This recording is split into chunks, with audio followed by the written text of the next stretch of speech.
tey nag ñar lay doon. ah ñar. ñar nga wax de. waaw luy loolu damaa xamul moo tax ma lay laaj ñar. waaw ñar. c'est quoi ñar. du xam nga ñebbe.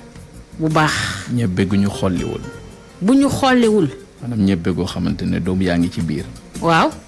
da nga koy witt rek na nga ko wittee noonu nga koy baax. mooy noonu si guddaay bi. waaw guddaay gi. waaw ñebbe bi ci boppam rek.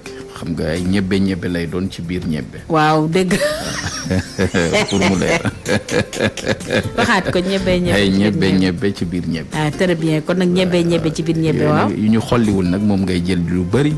daal di ko tëmbal ci cin li sotti ci ndox def ci sa xorom. ba mu bax ba ñor. nga xolli. nga sotti ko ci booli di xolli di sàqami. d'accord. waaw loolu mooy ñar. loolooy ñar. ñarangoog. goût bi lu ciy changé. waaw dara am na teel a suur rek ak gànnaayoo sa potu ndox.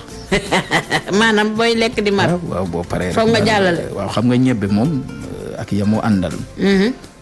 dalay may cafka bu mag.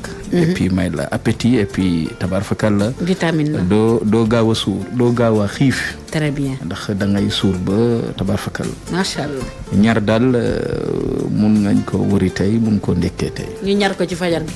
waaw ci fajar gi soxla nañu ñebbe ju bëree bëri ba tax na sas nañu Omar Kayre. ma féete ca Louga nga xam ne dañ fay bay ñebbe ju bëree bëri.